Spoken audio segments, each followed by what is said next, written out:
How are you guys? Welcome back to Wargaming China. Now,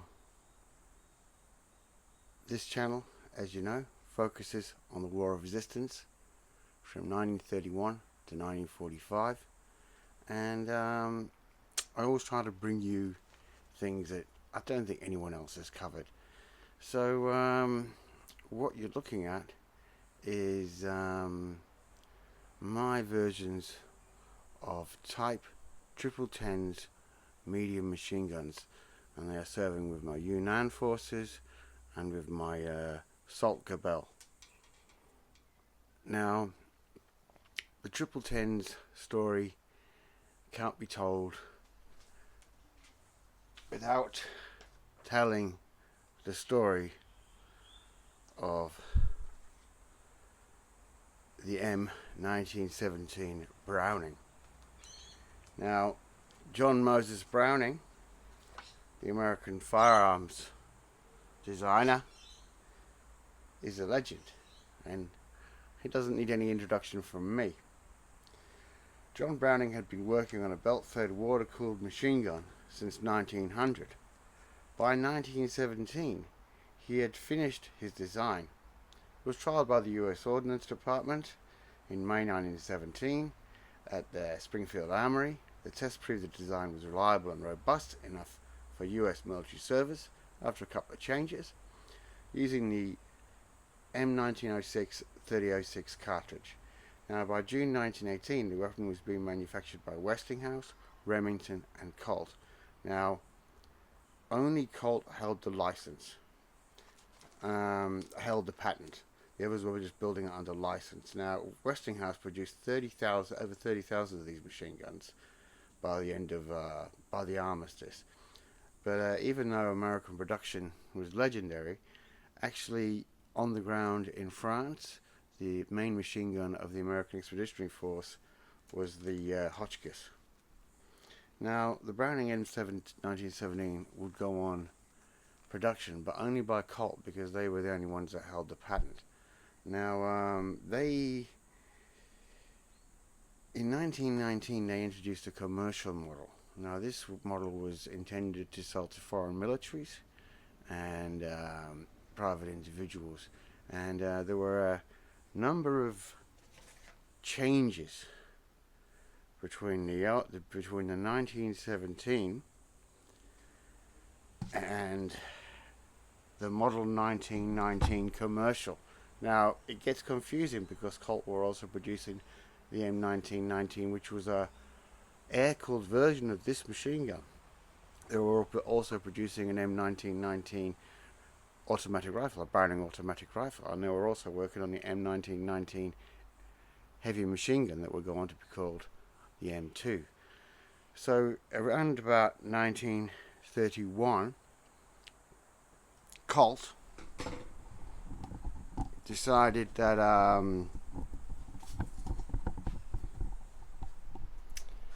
their commercial model would now become known as the Model 35. Sorry, Model 38. Now, as we can see from this book, written by, the book's written by, I'll show you the book, Rifles and Magazines, by Will Flower and Patrick Sweeney.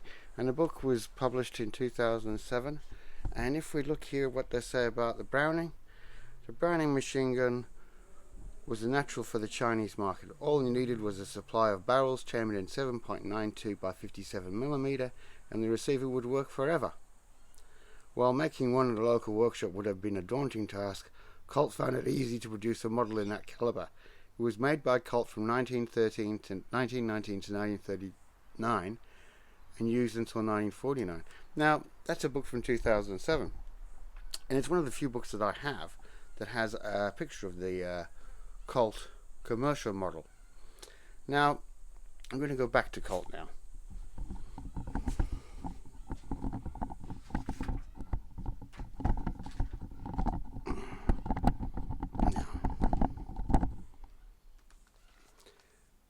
Colt were successful in selling this gun globally, and one of its main markets was for aircraft, the armament on aircraft, for which the M1917 was lightened bolt. The M1917 usually had a rate of fire of about 600 rounds a minute. In the aircraft model, that could jump up to as high as 1,000 rounds a minute by lightening the bolt. Now, the Browning M1917 was one of the world's greatest machine guns, and it was used by Argentina, Belgium, Bolivia, Cuba, Ethiopia, France, Greece, Guatemala, South Korea, Mexico, the Netherlands, Norway, Paraguay, Philippines, Poland, Sweden, Thailand, the UK, the USA. The Viet Cong was sometimes using them during the Vietnam War, ones they'd captured, and they were in service in China, the M1917, but only later, only after 1943. So, because the gun we are talking about is the triple tens. So, in all my books, or in many of my sources, it says that in 1917,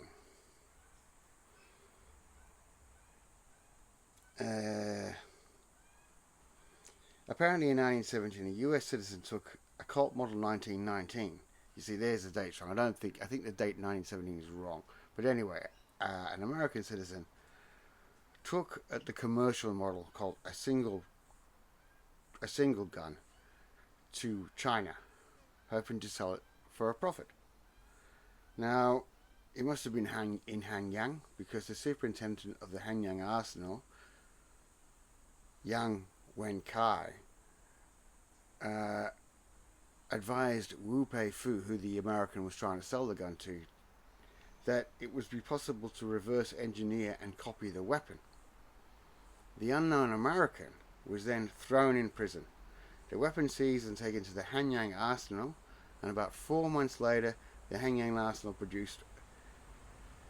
began production of the weapon. Now, production began on October 10th, 1921, the 10th day of the 10th month of the 10th year of the Republic, hence the type triple tens.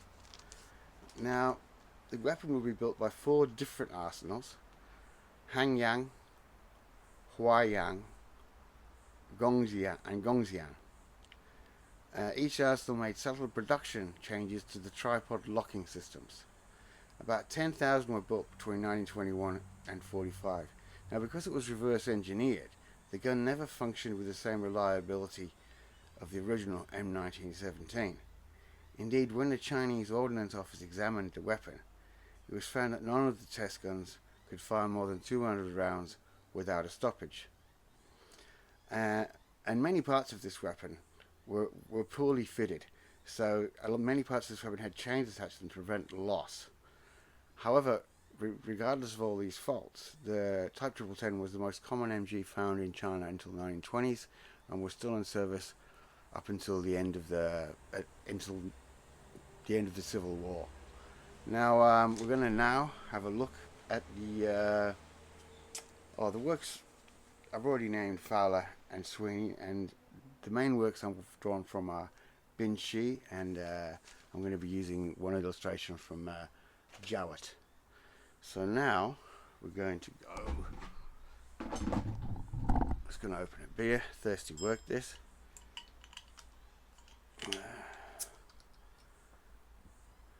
Now we're going to go look at the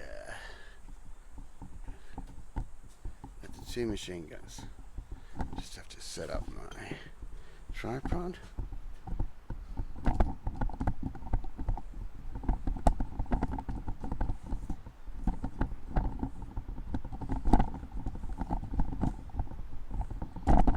Look, if you want production standards, go somewhere else. But if you want to find out about how to wargame and what to wargame with for the War of Resistance, this is the only place to be.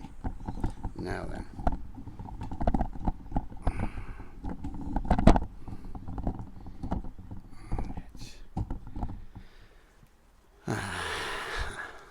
Now, as we can see here,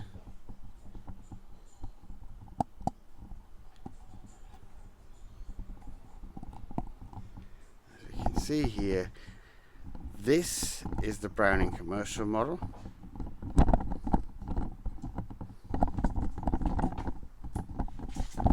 gosh, that's what it is easier. Okay, this is the Browning commercial model, and this is the 1010s. Now this is in service with the 19th Route Army in 1932 in Shanghai, and let's see what we can see the difference is. Well, straight away we can see a lot more chains attached to the 1010s than to the MG commercial Browning.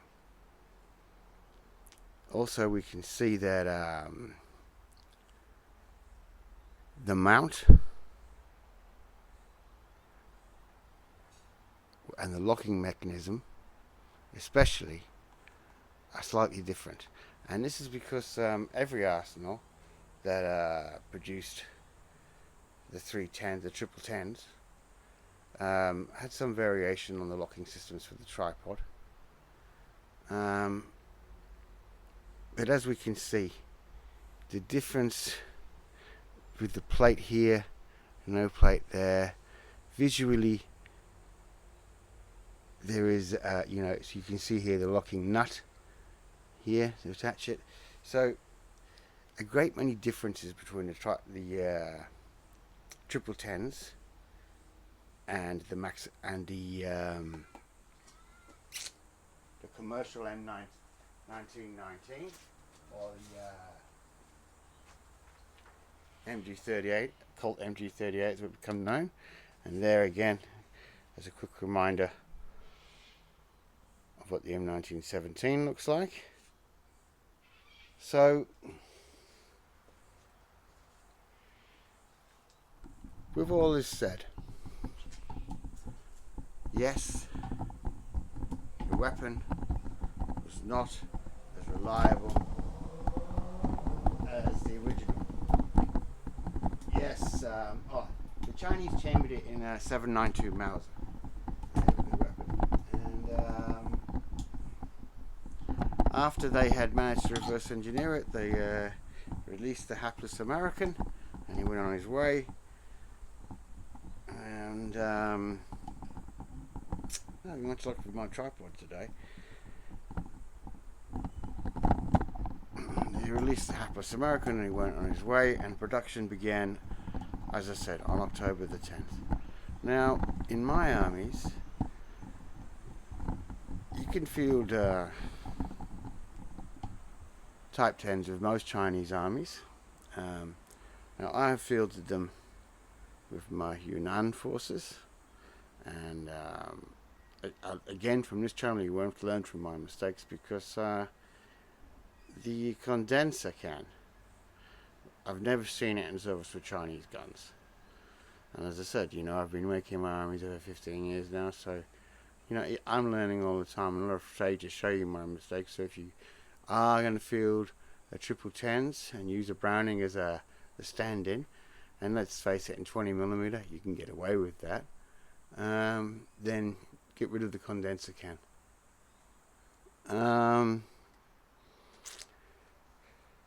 It was a good looking weapon. It was in service, as I said, until 1939 and until 1949, and in the words of Yang Zhejiang, it was better than nothing. Alright, hope you like that. Press like and subscribe. See ya.